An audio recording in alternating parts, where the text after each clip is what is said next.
Doctor വന്ന് വേദയോട് ചോദിക്കുന്നുണ്ട്, കൂടെ ആരുമില്ലേ, ഹസ്ബൻഡ് എവിടെയാണെന്നൊക്കെ ചോദിക്കുന്നുണ്ട്. അപ്പോൾ അവളൊന്നും മറുപടി പറയാനാവാതെ മിണ്ടാതിരിക്കുന്നുണ്ട്. അപ്പോൾ കൂടെയുള്ള സിസ്റ്റർ പറയുന്നുണ്ട്, ചിലപ്പോൾ പുറത്തായിരിക്കും, ഇവിടെ ഉണ്ടാവില്ല, ഒളിച്ചോടി വന്നതായിരിക്കും, അതുകൊണ്ടായിരിക്കും പേരൻസ് കൂടെ ഇല്ലാത്തത് അല്ലേ എന്നൊക്കെ ചോദിക്കുന്നുണ്ട്. അപ്പോൾ അവൾ അത് കേട്ടതും പെട്ടെന്ന് അതേന്ന് പറയുന്നുണ്ട്.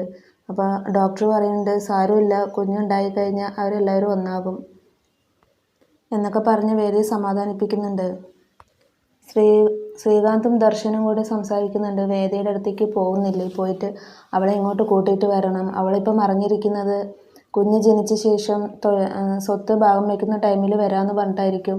അതിന് ഞാൻ അവളെ അനുവദിക്കില്ല. അതിനല്ല ദർശ, നിൻ്റെ അച്ഛനും ഞാനും കൂടെ ഇത്രയും കഷ്ടപ്പെട്ടത് എന്നൊക്കെ പറഞ്ഞിട്ട് അവരിങ്ങനെ സംസാരിച്ച് നിൽക്കുന്നുണ്ട്. അപ്പോഴേക്കും ശ്രീകാന്തിൻ്റെ അച്ഛൻ വരുന്നുണ്ട്. അച്ഛൻ്റെ അടുത്ത് പോയിട്ട് പറയുന്നുണ്ട്, വേദയെ ഞാൻ അന്വേഷിക്കാൻ പോകുന്നുണ്ട്, അവളെ കിട്ടിയ ഒന്നില്ലെങ്കിൽ കൊന്നിട്ട് ഞാൻ നിങ്ങളുടെ മുന്നിൽ വരുള്ളൂ, അല്ലെങ്കിൽ ജീവനോടെ കൊണ്ടുവരും, ജീവനോടെ കൊണ്ടുവന്നാലും നിങ്ങൾക്ക് വിട്ടുതരില്ല എന്നൊക്കെ പറഞ്ഞിട്ട് പറയുന്നുണ്ട്. വിക്രത്തിനെ കാണാൻ വേണ്ടി അച്ഛനും അമ്മയും കൂടെ ജയിലിൽ പോകുന്നുണ്ട്. പോയിട്ട് അവനെ കണ്ടിട്ട് ഒരുപാട് വിഷമങ്ങളും കാര്യങ്ങളൊക്കെ പറയുന്നുണ്ട്. വിക്രം പറയുന്നുണ്ട്, അമ്മ കരയണ്ട, എല്ലാം ശരിയാകും, ചിലപ്പോൾ ഞാൻ ജയിലിൽ നിന്ന് ഇറങ്ങുന്ന സമയത്ത് വേദ വരാനായിരിക്കും കാത്തിരിക്കുന്നത്, അവൾ എന്തെങ്കിലും മനസ്സിൽ ഉദ്ദേശിച്ചിട്ടുണ്ടാകും, അതുകൊണ്ടാണ് അവളെ കാണാൻ അറിയാത്തിങ്ങനെ ഒളിഞ്ഞിരിക്കുന്നത്. അവൾ പുറത്തിറങ്ങിക്കഴിഞ്ഞാൽ അവളുടെ ആങ്ങള അവളെ കൊല്ലുമെന്ന് വേദയ്ക്ക് നന്നായിട്ട് അറിയാം, അതുകൊണ്ടാണ് അവൾ എന്തായാലും തീർച്ചയായിട്ടും വരും. ഇനി അടുത്ത പ്രാവശ്യം അമ്മ വരുമ്പോൾ കരയരുത്, ചിരിച്ചിട്ട് വേണം എനിക്ക് കാണാൻ, അമ്മ വിഷമിക്കണ്ട എന്നൊക്കെ പറഞ്ഞിട്ട് അവരിങ്ങനെ ഓരോന്ന് സംസാരിക്കുകയൊക്കെ ചെയ്യുന്നുണ്ട്.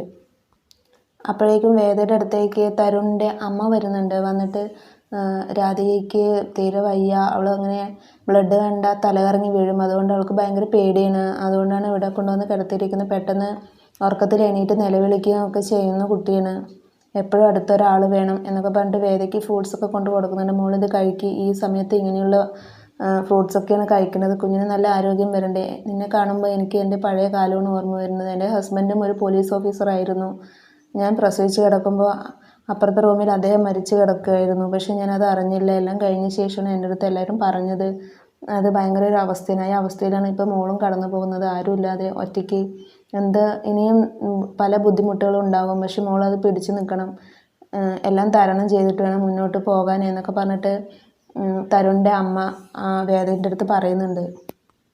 കുറച്ച് കഴിഞ്ഞതും വേദ ഉറങ്ങി കിടക്കുമ്പോൾ പെട്ടെന്നൊരു സൗണ്ട് കേൾക്കുന്നുണ്ട് പുറത്ത്. സൗണ്ട് കേട്ടിട്ട് പുറത്തേക്ക് വരാൻ നിൽക്കുമ്പോഴേക്കും തരുണിൻ്റെ അമ്മ കുറച്ച് ഗുണ്ടകളുടെ അടുത്ത് ഇങ്ങനെ സംസാരിക്കുക, വേദയുടെ ഫോട്ടോ കാണിച്ചിട്ട് ഈ പെൺകുട്ടി ഇവിടെ ഉണ്ടോ എന്ന് ചോദിക്കുന്നുണ്ട്. അപ്പോൾ തരുണിൻ്റെ അമ്മ പറയുന്നുണ്ട്, ഈ പെൺകുട്ടിയെ അന്വേഷിക്കാൻ നിങ്ങൾ ഇവരുടെ ആരാണ്, ഇത് വിസിറ്റേഴ്സിൻ്റെ ടൈമല്ല, എന്തുകൊണ്ട് നിങ്ങൾ അകത്ത് കയറി, പോലീസിനെ വിളിക്കുക, സെക്യൂരിറ്റിനെ വിളിക്കുക എന്നൊക്കെ പറഞ്ഞിട്ട് തരുണിൻ്റെ അമ്മ നിലവിളിക്കുന്നുണ്ട്. അപ്പോൾ ഒരു സിസ്റ്റർ ഓടിക്കൊണ്ട് വന്നിട്ട് പറയുന്നുണ്ട്, നിങ്ങൾ ആരാണ്, നിങ്ങൾക്ക് എങ്ങനെ ഇതിൻ്റെ ഉള്ളിലേക്ക് കടന്നു എന്ന് പറഞ്ഞിട്ട് സെക്യൂരിറ്റിനെ വിളിച്ചിട്ട് അപ്പോഴേക്കും ഗുണ്ടകൾ ഓടി രക്ഷപ്പെടുന്നുണ്ട്. അങ്ങനെ വേദയുടെ അടുത്ത് പോയിട്ട് പറയുന്നുണ്ട്, വേദ ഇങ്ങനെ വന്നിട്ടുണ്ടായിരുന്നു എന്ന് പറയുന്നുണ്ട്. ആരാണത് നിന്നെ അന്വേഷിച്ച് വരുന്നത് എന്ന് പറയുന്നത്.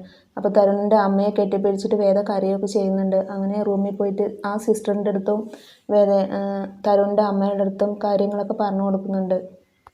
എൻ്റെ ആങ്ങളെ എന്നെ കൊല്ലാൻ വേണ്ടി നടക്കുകയാണ്, എൻ്റെ കുഞ്ഞിനെയും ഇല്ലാതാക്കും, സ്വത്ത് കിട്ടാൻ വേണ്ടിയിട്ടാണ് ഇങ്ങനെയൊക്കെ ചെയ്യുന്നത്, എൻ്റെ വിക്രത്തെ ജയിലിലാക്കിയതും അവർ തന്നെയാണ്, ഒരു ബുദ്ധിമുട്ടും കുഴപ്പങ്ങളോ ഇല്ലാതെ എനിക്ക് എൻ്റെ കുഞ്ഞിനെ പ്രസവിക്കണം, എന്നിട്ട് എന്ത് ചെയ്യണമെന്ന് എനിക്കറിയാം, ഞാനതെല്ലാം തീരുമാനിച്ചിട്ടുണ്ട് എന്ന് പറയുന്നുണ്ട്. അപ്പോൾ തരുണിൻ്റെ അമ്മ പറയുന്നുണ്ട്, ഹോസ്പിറ്റൽ റെക്കോർഡിൽ നിൻ്റെ പേര് എഴുതിയിട്ടുണ്ടാകും, ആ പേര് വേറെ മാറ്റി എഴുതണം, അല്ലെങ്കിൽ അവർ ഇനിയും അന്വേഷിച്ചിട്ട് വരും, നമുക്ക് ഡോക്ടറിൻ്റെ അടുത്ത് പറയാമെന്നൊക്കെ ചോദിക്കുന്നുണ്ട്. അപ്പോൾ വേണ്ട, പറയണ്ട, എൻ്റെ ഈ കാര്യങ്ങൾ വേറെ ആരും അറിയാതിരിക്കുന്നതാണ് ഇപ്പോൾ നല്ലത്, ആദ്യം ഞാൻ എൻ്റെ കുഞ്ഞിനെ ഒന്ന് പ്രസവിക്കട്ടെ എന്നൊക്കെ പറഞ്ഞിട്ട് അവരിങ്ങനെ സംസാരിക്കുകയൊക്കെ ചെയ്യുന്നുണ്ട്.